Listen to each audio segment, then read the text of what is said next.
All right, well, we're going to get started. Thank you so much for joining us. Today we are joined by Sierra Green from the University of Alaska Fairbanks, and she's going to give an update on her project. I don't know if some of you saw, but she was here last year talking a little bit about it, and this is a continuation.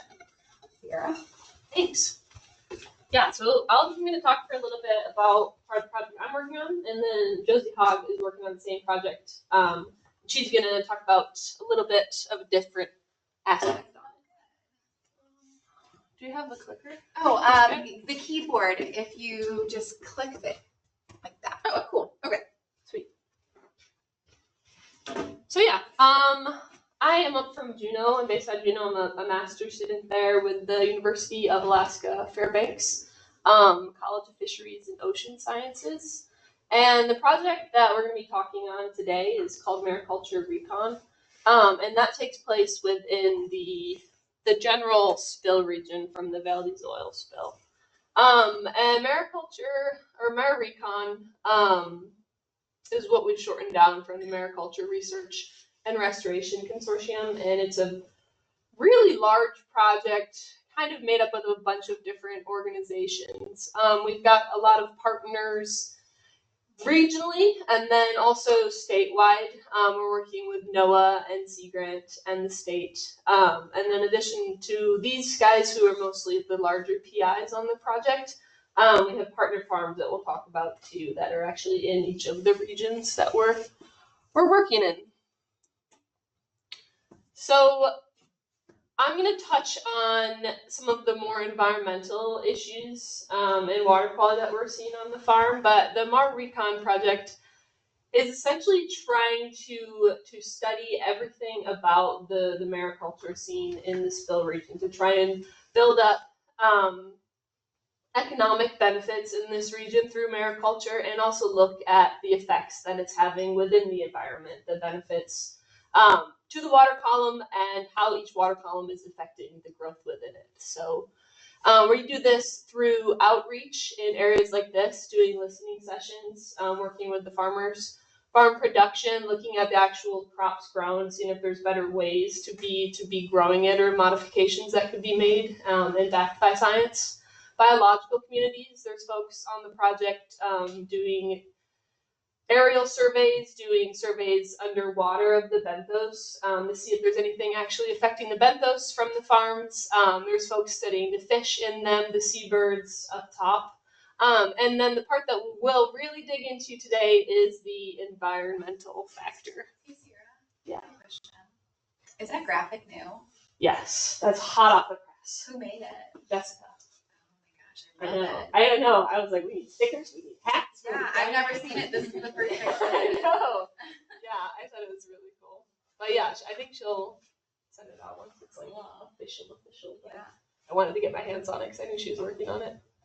But yeah, that kind of incorporates all aspects of the project that we're really focused on, which is cool. Can I quickly ask questions? Sure, yeah. Oysters in the back. What's that? Are those oysters in the back? Yeah, so those are oysters, and how a lot of farms have them is they hang in those trays from the surface, and then obviously kelp in the front, different zooplankton.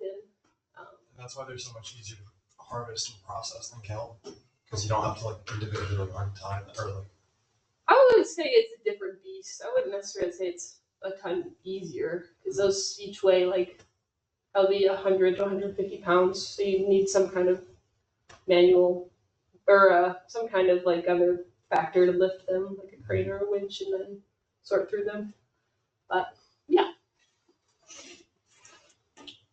All right, so this project, like I said, takes place throughout the spill region in areas deemed affected by it. So our three main regions that we've looked at and worked with farms within are Kodiak Island, two kind of near downtown Kodiak, one on the other side in Larsen Bay, three right in Ketchmack Bay, opposite of Homer, and then three here in Prince William Sound near Cordova.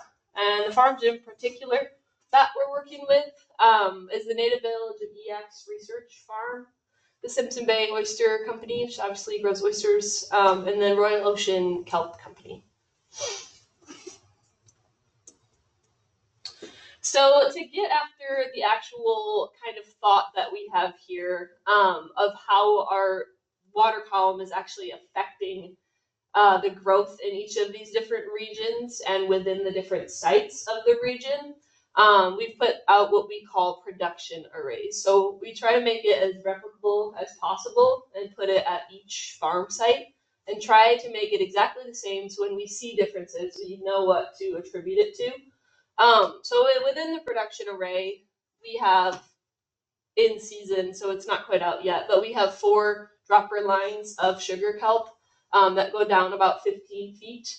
We have Pacific oysters that we grow at the top, and then we have in the middle here a bunch of water quality sensors that measure everything from temperature and salinity to chlorophyll, oxygen, and turbidity, and then a little guide in the middle there that measures the active light coming in that the kelp could use for growth as well.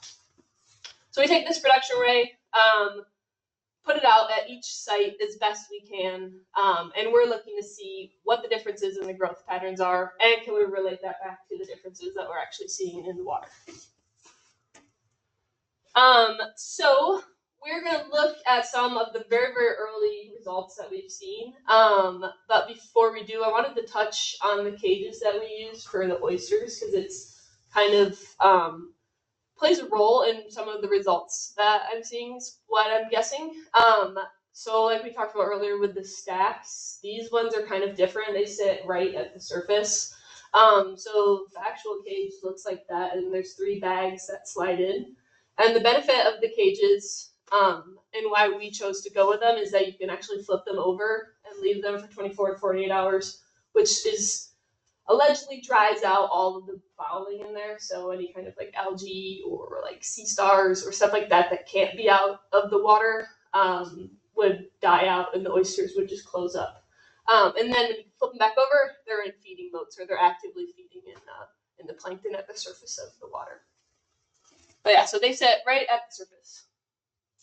And to look at the different growth that we've seen between the region, we reached out to the farmers, and they were able to take these measurements, collect them up, and then send them back to NOAA, who's doing the different chemistry tissue analysis on them. So what the farmers actually collected was mortality counts, how many dead shells did they see in their cages, morphometrics, so the length of the shell, the weight of the shell, and then the, I guess like the thickness, the scoopy part of the shell.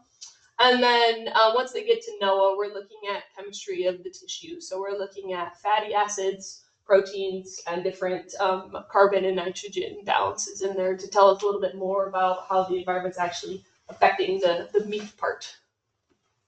Do they all come from the same seed, or are they different stocks? Yeah, that's a really good question. They do. Yeah, the oysters all come from the same seed. They come from Prince of Wales, but the kelp does not. At least between regions because of the 50-50 rule. But the oysters do, which is cool. And we were able to, so before they went out to the farms, we took like a day 0 measurement, and everything will be kind of based off of the size and weight that they were right when they left the Flupsy in Prince of Wales. Could I ask? Yeah. Is the hardiness of the clams correlated to phytoplankton levels directly, or is it also a lot more dependent on other environmental factors like water? Yeah, there's definitely a lot of aspects to play, and Josie would be a really good person to talk to further about that. But phytoplankton plays a big role in their health. The actual like hardness of the shell is usually more down to like the husbandry of the farmer, how actively they're moving it. Because the more agitated it gets, the harder it builds its shell up against that. So yeah, we've tried to standardize that too, because we would like the farmers to all flip like exactly at the same time. But that's not really realistic. So we've asked them to just record when they're going after their farms and like handling the oysters, and trying to go based on what the farmers know was a good schedule, which has worked out pretty well. Yeah, so just from the naked eye, this is kind of what we've been seeing from each region. And we can dig in a little bit more on what this looks like. But we just got these oysters back a couple weeks ago, so this is like very early stages of the data. We haven't really worked through it much other than super basic measurements and comparisons. So still early, and we have a lot of unanswered questions, but I wanted to get some of our data out there. So if we look at it regionally, KBY is Kachemak Bay, and then Kodiak, and then PWS are the farms around Cordoba. We can see that there are going to be some regional differences starting to develop even after just one summer's growth. So this is from the day 0 up into about a couple of weeks ago when they took these measurements. So we can see that Kachemak Bay and Prince William Sound actually match up pretty fairly, and we're seeing kind of smaller growth out of the Kodiak regions. And when we break it down and look kind of farm by farm, we can kind of see more patterns start to come out of why we're seeing these differences in the regions. So if we look at the actual farms, so those are all just the farm codes on the bottom, and I've highlighted the ones here that are the farms in this region. We can see that when we take out kind of like the outliers, like MIO is a farm in Kachemak Bay that just had like really crazy growth this summer there. It's kind of very comparable to the rest of the regions and actually brings their overall average up a little bit more. So now when we look into the kelp growth, this was something that was kind of definitely a trial run this year. The oysters came later on in the project, so we were able to do a lot more standardization. When it came to the kelp growth, we didn't have any growth out of our Kachemak Bay farms. The seed was kind of a total loss there. The Kodiak farmers outplanted in late February, so that was kind of hard to compare to. And then we had pretty decent kelp growth here between Royal Ocean Kelp Company and the native village of Eyak farm. So we were able to kind of compare the kelp between those two sites, although it's a sample size of 2, so it's something. It's definitely a start, and we've made a lot of adjustments for next year, especially when it comes to where we're sourcing the seed from and trying to standardize it a lot more with timing between all the farms. But yeah, so we measured the kelp 60 days out of harvest, 30 days out of harvest, and then right at harvest.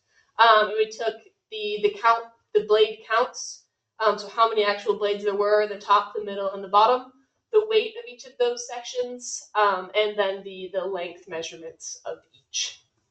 And so this is our dropper line. Again, they go down about 15 feet, so we break them up into roughly a meter section each. So you don't have a light meter at the bottom, only at the top, right? Yeah, our light meter sits like right in the middle, right about here. Not all the way at the bottom, but so between both of the sites, some of the trends that we saw at both of them was the most blades at the top, which makes obviously a lot of sense. That's kind of unimpeded sunlight, and then the shortest and fewest amount of blades at the bottom for both of the sites. Your question? 2 questions, kind of. One is, what is the distribution of spores along the line as you go through? Yeah, so that is something we did not control for. This first year, we just kind of like piggybacked on the farmers for what they were already having seeded. But this next coming year, so when we seed out next month, we are doing like all of the seed, although collected in each region, is being grown in one hatchery. And then we'll do spore counts on the actual string before we put it out. Because, yeah, go ahead. Well, my second question is related. Does each spore lead to like a mature kelp, like blade or blade? It could if all goes well, but that's rarely the case. That every single one will turn into a full blade. Like microgreen seeds. Yeah, kind of. But even the seeds of the kelp plant are kind of like little fuzzes, not actual like a plant seed like you can hold. So yeah, there's a lot of questions to be asked about the best time to outplant and the best ways to do it. But we're trying to just do it the same at least everywhere, so we can try and look at just the environmental data. But yeah, the hatchery questions are definitely pretty interesting too. So then when we look at kind of a breakdown of both sites, this is an average of each of the sections. We can see that the Royal Ocean Kelp Company had heavier, larger, and more blades than they did at Native Village of Eyak, and it was a pretty stark difference. Again, the sample size is very low, so we can't do a ton of statistics with two. But these are just some of the trends that we saw between these two regions this first year of the study. Nearly 10 kilograms just from the top meter versus not even 2 at the village of Eyak. So it'll be kind of interesting. At least it'll be a starting point for this next year to kind of hone in on our sampling and know where we need to change things. But yeah.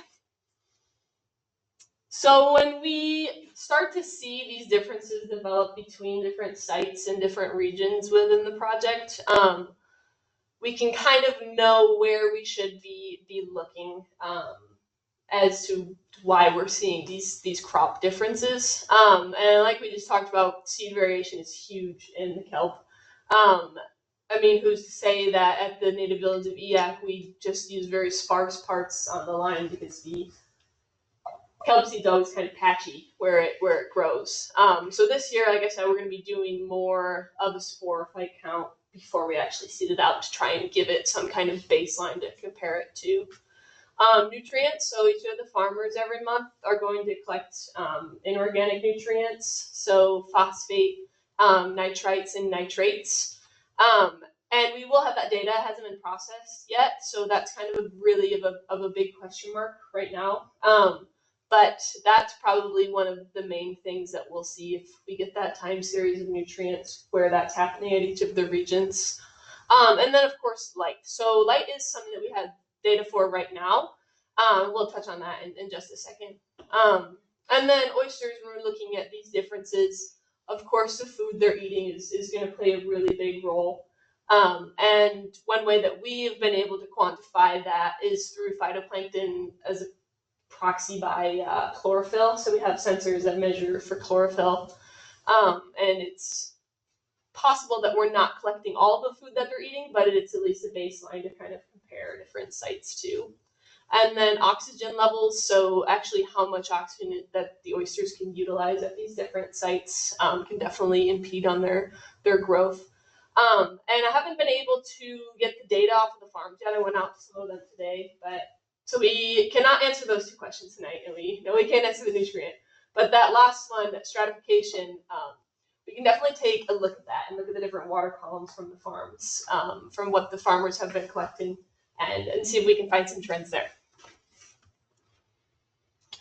So yeah, so light levels. So we measure light coming into the kelp in the water column as PAR, or as photoactive radiation. So what they can actually use out of the light spectrum to use photosynthesis to kind of help grow their blades. And what we can find between ROK, which is Royal Ocean Kelp Company, and SBR1, which is the NVE farm, is that through the beginning of the year, we see very similar trends, but then right about March is where we see a really peak difference. And March is right about where we see the most growth for the kelp. They kind of sit dormant all winter. They're outplanted in the fall, kind of do nothing as the water column's pretty cold and there's not much light to be had.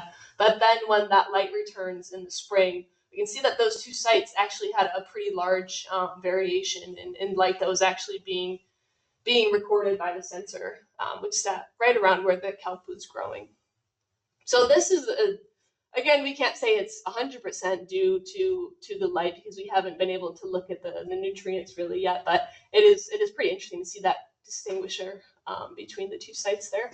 You can get that just in your 15 feet. That's why I was asking if you had top and bottom. Yeah. Because you'll have that big a difference between your top and bottom. And if you're self-shading, yeah, then it means if your top is doing really well, then your bottom is in the shade. So having just a single light sensor in the middle is only telling you bulk water properties. It's not really giving you good growth information. Yeah, and it's the sensors, especially light sensors, are really finicky. So it's kind of just giving us a baseline of essentially like when the light is returning to each region, I guess would be a way to think of it more qualitatively. But yeah, I think, yeah, you're exactly right. And the reason we chose that depth too is a lot of the kelp farmers don't do the dropper lines like we do. If you're doing an actual like catenary, then it would be most of the growth that they're interested in is right around that like meter depth. So yeah, we aren't able to really estimate the growth at the bottom of the lines, but it will be helpful in the future, I think, for folks growing commercially. Is the light on the line, so it is potentially shaded by kelp above it? Or? No, it's kind of in the middle, and then the lines are about 10 feet out to either side. So it would it's just telling us what is happening at that exact point. Yeah, so it's a baseline at best, but kind of qualitative. Yeah. Are these the only two sites that are? Because we were talking about like the buoys and like basically tautening like the line. Mm-hmm. So are these one of two sites, or the only two sites that do vertical growth like that, or vertical lines? So the Royal Ocean Kelp Farm, they do that catenary design. But our particular growth lines are dropper lines. So what they're doing commercially is different than what we're doing, because we pretty much were trying to do something that was all the farmers agreed to, first of all, because it was going to be within their farm. And a lot of them didn't want us bringing in like 2 extra anchors and a bunch of lines and buoys. So we worked with them to come up with this kind of dropper line system, which can be easily attached to pretty much any backbone line in the water, which is why we went with that route. And then the other one, the native village of EAC, they do have kind of just a big horizontal line and then a ton of much longer vertical dropper lines in there. I guess it's a bit of a dumb question because you can't really isolate the light. Yeah, and it is interesting to see, but not overly quantitative, just because of the way that it's measured too, I guess. Like you're saying, that if you want to know the attenuation through the water column, you need 2 points, but we just weren't able to do that. It's a very harsh environment for the sensors. Attenuation's like light. Yeah, it's essentially like how much light makes it from one point to another, and is either like refracted or scattered through the water column. But you need 2 points to be able to measure that calculation. So yeah. Is your first sensor flat, or is it a sphere? Yeah, it's a sphere. It's that little face there, and then this is a wiper that wipes every hour to try and keep algae off. Which I would say it does with mixed results. But again, it's the best we could do, I would say, with the light stuff. The bulk of what we put our efforts into are the much larger sensors that kind of give us the rest of the data. All right, so looking at the rest of the data, like I said, haven't grabbed the loggers from the other sites yet for the summer. They don't send their data, they just keep it all internally, so we have to go out and download it. But something that we do have, which is really cool, is each of the farmers has one of these CTDs that measures temperature and salinity throughout the water column as they lower it. So they do this once or twice at their farm throughout the year. We're trying to capture trends that we're seeing in stratification in each of the water column. So when they're able to do this, they send the data straight to us from their tablets. So I kind of have that a lot more instantaneously if they send it. Some of them have a hard time sending it in, so I grab it when I'm in town too. But this is something that we can kind of take a peek at to kind of give us some insight on the differences we are seeing in the oyster growth. And the first one we can look at here is the temperature. I didn't get any data back from Royal Ocean Kelp Company yet, but we do have it for the Simpson Bay Oyster Company. and the native village of EX farm. So Simpson Bay is going to be here on the right, and then the native village of EX is going to be on the far side. And what we can kind of see here is the difference that the influence of a freshwater input of glacial runoff can start to have on a water column. So the Simpson Bay farm, Siwan's farm, is located further back in Simpson Bay, which has big inflow from glacial flow, especially in that late spring to summer. And we kind of see that here with this temperature trend. And what we found is that earlier on at Simpson Bay Oyster Company, we're starting to see these cooler temperatures. So it's pretty mixed throughout the winter. And then as we see some of that glacial flow come in, it's starting to warm up a little bit right at the surface where that fresher water is. And then if we look at Simpson Bay, the native village of EX farm, we're seeing further mixing throughout the winter and into the spring. And then not until May are we seeing kind of those waters warm up a little bit. So similar trends, but we're seeing that freshwater input really coming in and hitting the Oyster Company in Simpson Bay a little bit more. And when we look at salinity, we can really see this difference here. So in the Simpson Bay Oyster Company, really well mixed water column right until May, when we are seeing that kind of fresh layer sit right at the surface and causes stratification of saltier water, more dense at the bottom, with that layer floating up at the surface. And when we look at native village of EAC, we're seeing a very well mixed water column throughout the winter and into the spring. And then we're starting to see kind of similar stratification, which is kind of surprising to us. We thought that site would be a lot more mixed, but we actually are seeing some more stratification here, but later on in the season. So if we're seeing larger oysters at the NVE site than we are in the Simpson Bay site, it could possibly be because the waters are a lot more mixed during the spring when they're feeding a lot more. And if we're looking, your last profile right there beside your July. this one?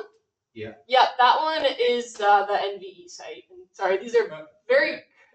No, the last profile, because you're pointing into an arrow. Oh yeah, so into just Creedy. yeah.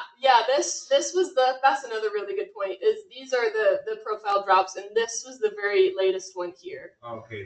So they did, but yeah, that's kind of the nature of the data, is we rely on when the farmers go out and. Yeah. No, I couldn't see the one on the edge, so it looked like you had a bunch of.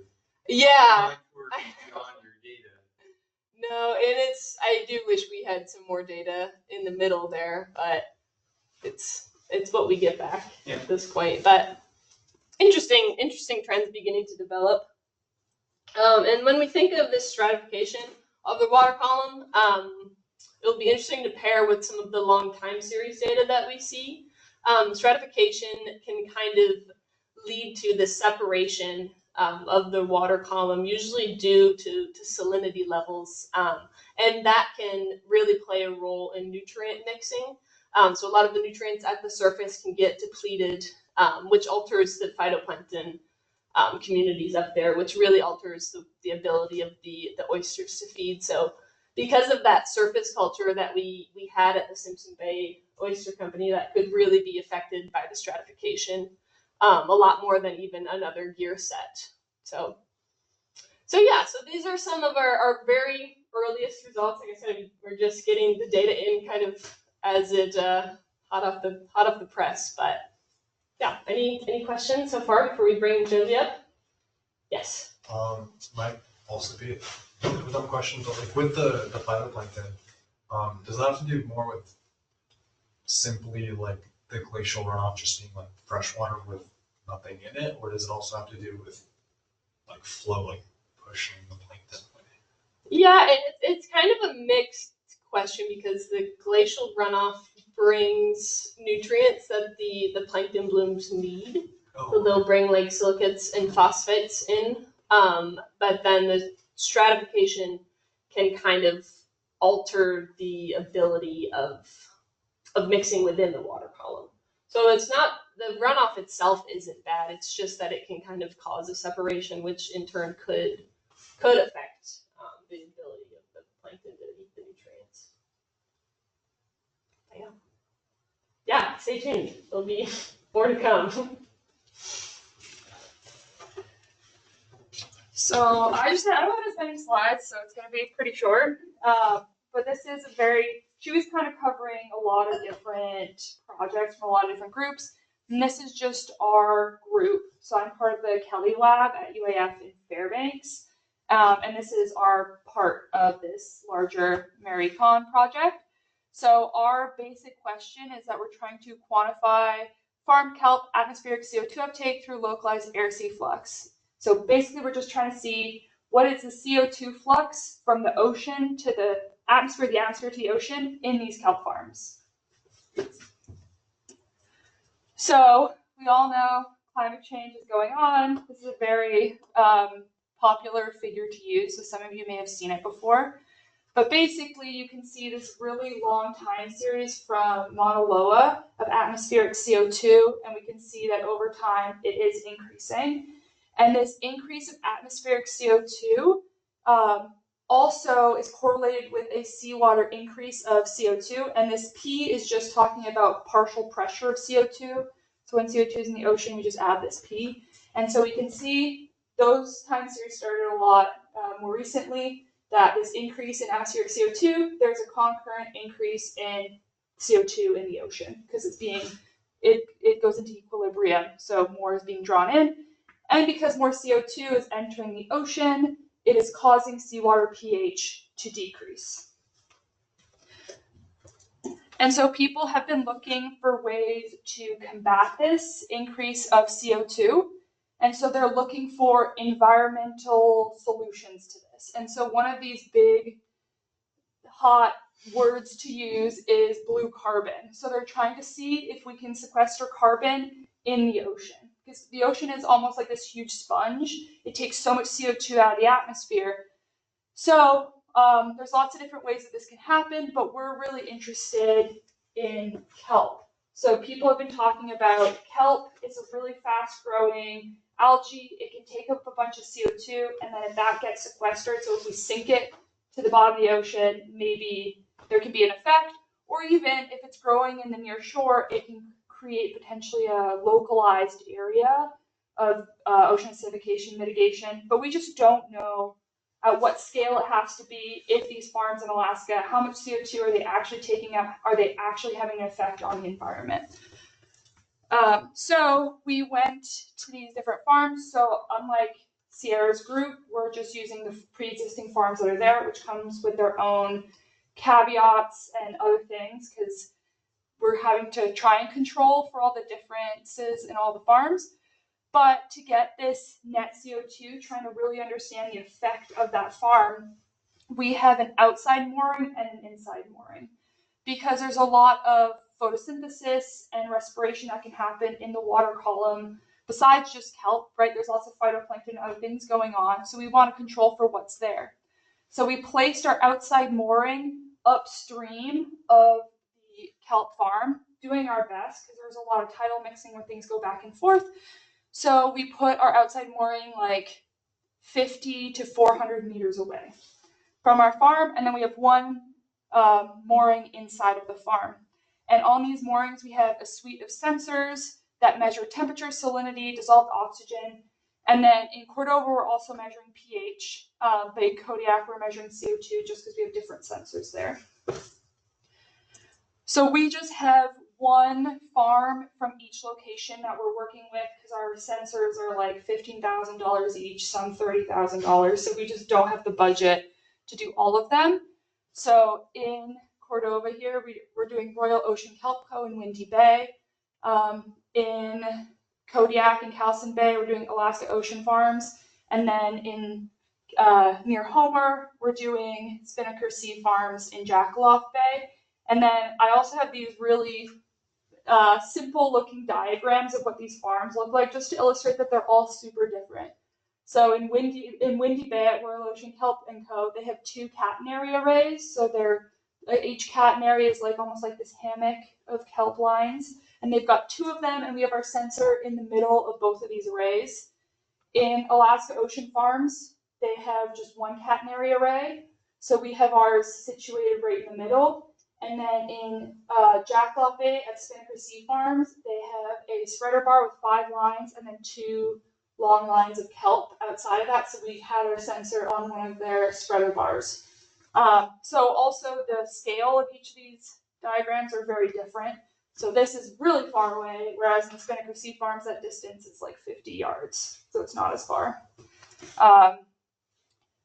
Yeah, so one of the big questions we had, though, is we had to decide where to put our outside moorings and just kind of guess where would be a good spot, because we wanted to put it somewhere where it wasn't going to get any influence from the kelp farms, but close enough that they're experiencing the same water mass. So what I have here is just showing you water masses. So on all of the x-axes is salinity from, probably like 25 to 32. And then on all the y-axes, we have temperature from, 3 to 10. And then these dashed lines are showing you density. So density of the seawater is a product of temperature and salinity. And so those are the dashed lines going through the whole way. So what you're seeing here is the outside mooring and the inside mooring across all 3 of our farms. And I'm not interested that you understand every detail of it, just to show you that the moorings inside and outside, the data looks really similar. So the colors is the date from December to May. So the warmer it gets, it's earlier data points. So for example, if we look Windy Bay, so this is what we have in Cordova, in December, this is where the water masses or the water looked like at the farm. And then as time went on, they went up here, they got maybe a little bit warmer marginally and a little bit saltier. And then they come down here as we go into March, April, they're getting maybe a little colder again. And then they get warmer kind of near the end here. And so physical oceanographers often look at diagrams like this to start thinking about water masses, because you can kind of see these transient different types of water that's coming through the farm over time. But we don't really have a ton of data yet. We're doing a lot of calibration. But this is just showing us that our inside and outside moorings seem to be showing the same water mass. And so we put them in a good place and that they are comparable. And so I've just brought up one of our pH time series, but these data are not calibrated, so the changes that you see for the pH are probably pretty good, but it's more relative, so we have to calibrate them to get the proper pH values. But we can see for pH, the pH from December to May, we have inside farm is red, and then the outside mooring is blue, that they follow really closely in winter. And then it's really only as you get towards March, April, that you see some difference between them, where the inside mooring, the pH seems to be a bit higher potentially than the outside mooring. But until we calibrate the data, I can't be like fully certain. And then over here, we just got oxygen, where you can see it follows pretty closely all the way through. So it's tough because we're working with what we've got, where I don't know how good of growth they really had at the kelp farm last year. If it's possible that because our mooring is between the 2 catenary arrays and not right up against a kelp line, we didn't get a really strong signal, and whether or not, it's a product of just where we put our mooring, or that the kelp aren't really having that big of an effect on seawater, at least at this scale of kelp farms. Yeah. On the previous slide, with Elson Bay, perhaps, do you have more data points for your outside mooring, or are your data points just more concentrated with the inside mooring? It's probably more concentrated. So that's also probably a product of the sensors we used. So the sensors in Windy Bay and in Jackaloff Bay are these pH sensors with a CTD attached, and that CTD has really good data on it.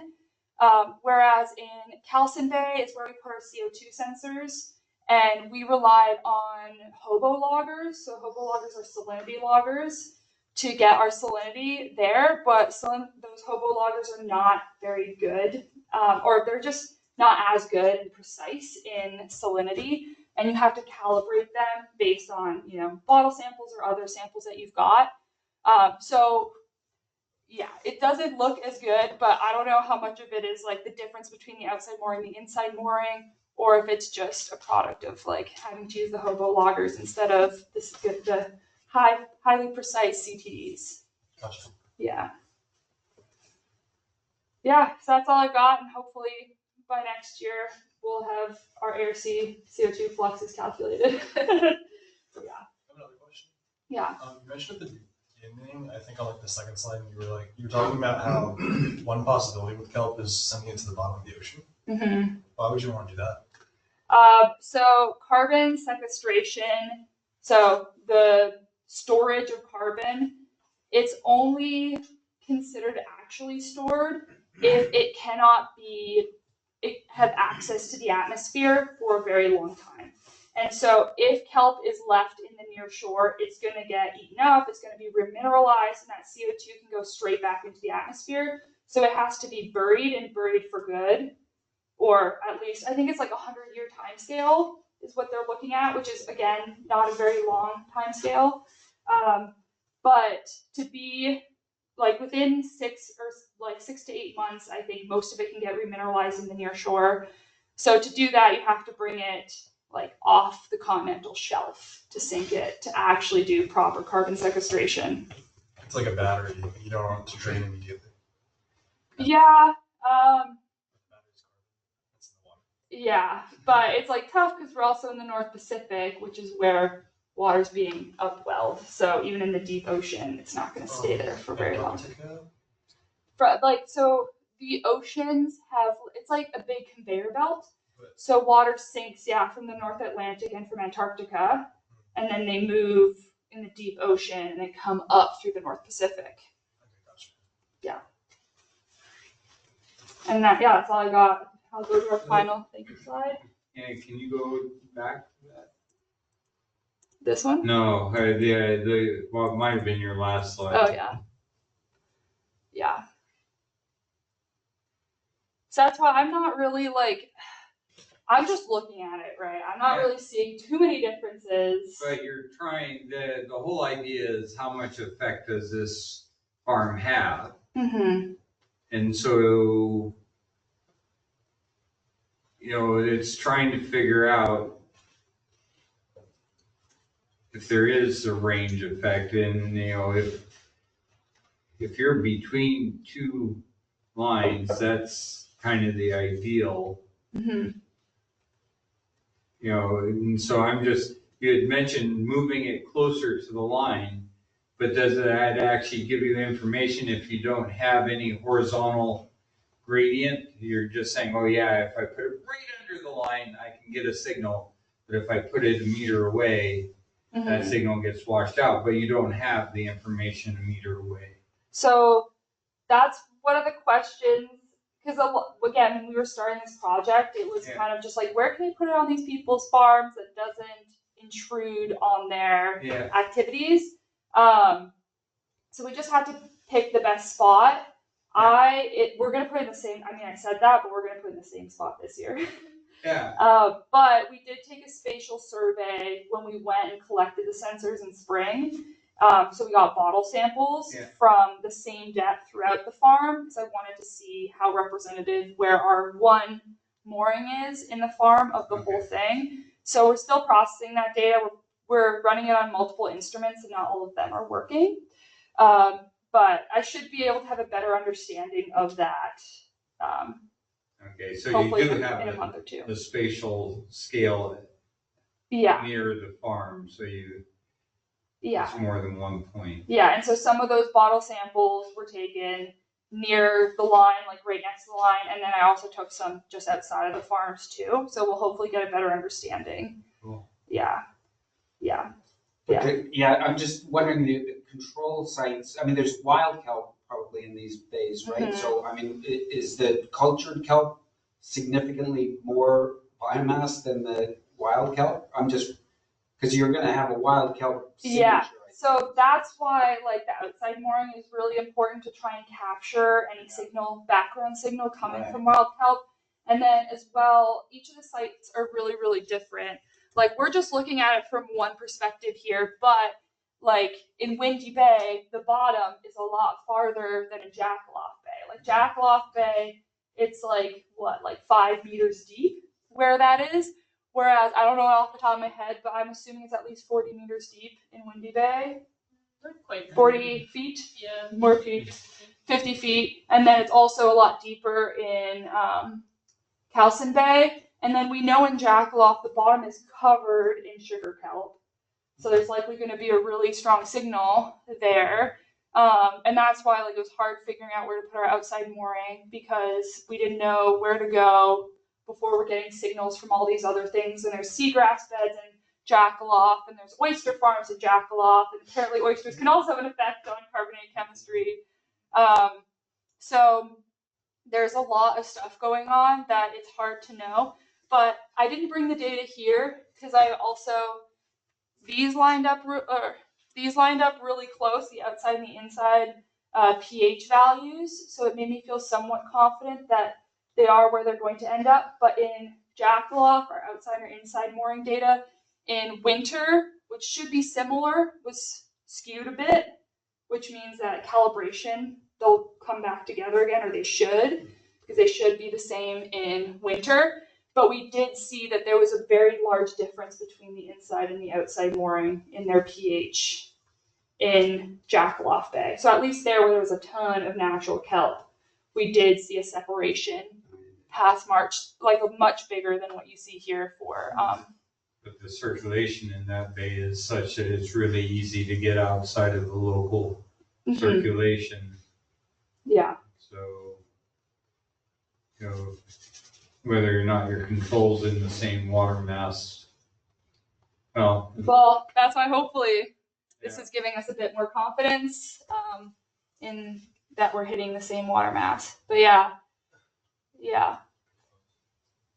Yeah, when I started thinking about this problem, it would, to me, it would be nice to have populate a group of bays, and some are control and some are experimental, and it would involve a lot more sensors and a lot more money, but that would help nail this problem down. And our lab right now is they're going to start in February at the Alutiiq Pride Marine Center in Seward.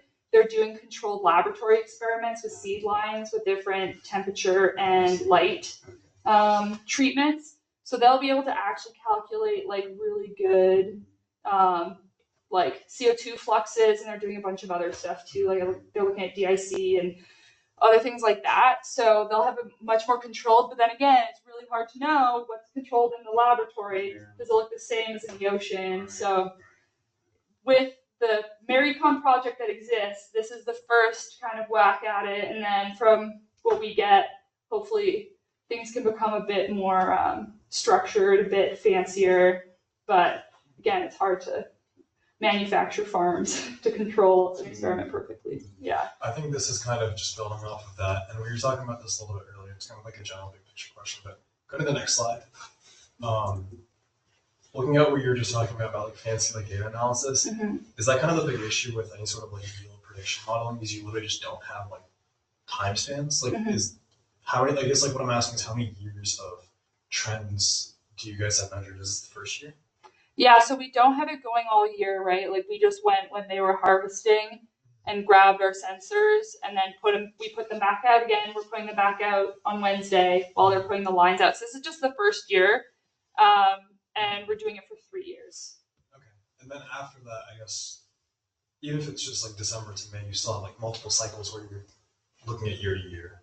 Right, because that's. So we'll be able to look between 3 years, yeah. Right, okay, With the mariculture project, it's funded for 3 years. And especially in the North Atlantic, that's what you guys were saying, is that that's just like hasn't really been a thing at all until you guys started. Like, The North Pacific? yeah. Yeah. Yeah, like I don't know that people have really measured this in Alaska. Because again, like these pH sensors are really expensive. The CO2 sensors are really expensive. So they've done a lot of pH and CO2 work. Like our lab, previous people have done a lot of pH stuff in the near shore, but not in kelp farms. They've done stuff with seagrass beds. And then a lot of people are doing pH offshore. But yeah, so far, from my knowledge, no one's done pH or CO2 in kelp farms, but in Alaska, but maybe I'm wrong if somebody has.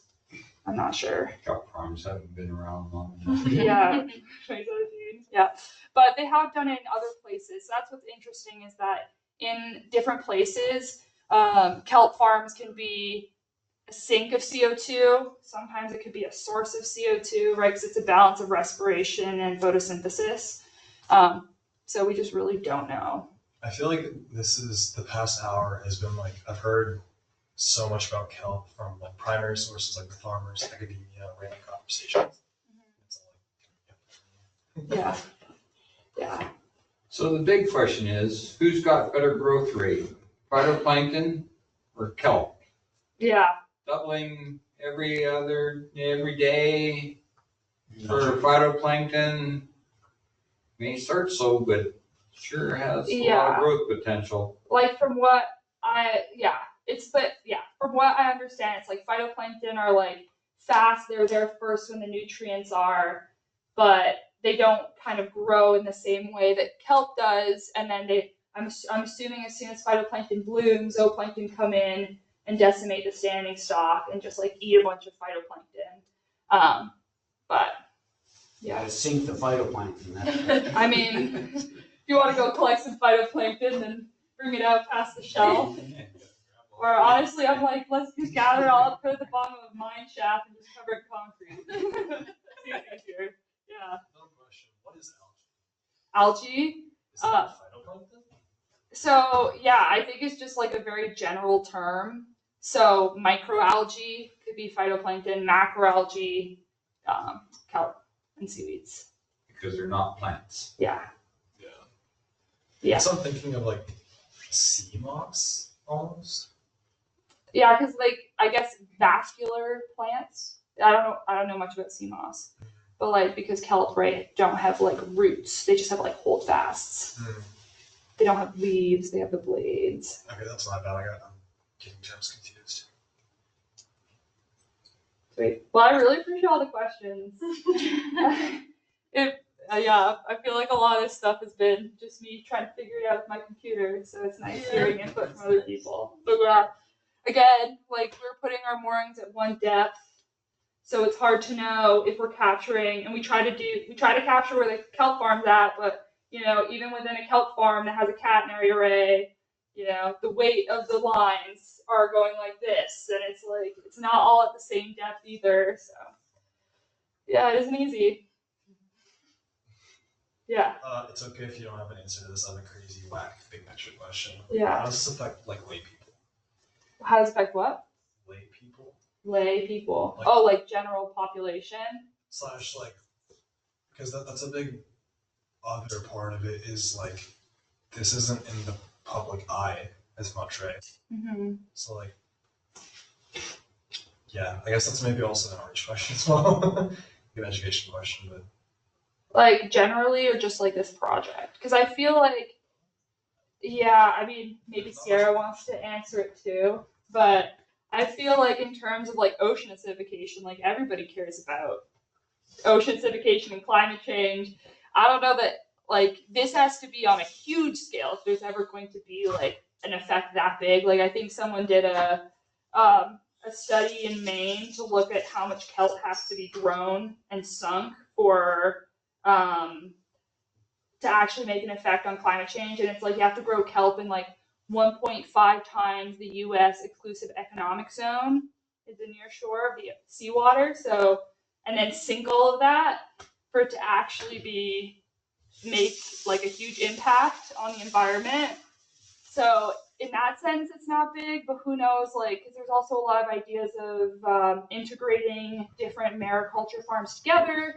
So who knows, could you put a kelp farm with an oyster farm and have the kelp farm mitigate or away in some way and like alleviate that pressure for oysters, but then it's harder for farmers to do both at the same time. So ocean acidification. Yeah, so I would say it's important in Alaska because we're putting in a lot of money into the mariculture industry, and that affects a lot of people because it's government money, you know, so it's the choices we make as voters that are driving this thing. That's the chosen. Thank you. This isn't government money. Yeah, this is This is Evo's money. restoration money. Yeah. Yeah. But there is a lot of government funded projects too from the state or the federal government. Well, thank you guys. Yeah. Oh, and then you have your thank you slide. I have to get to that. Yeah. None of this could be possible without the farmer partners.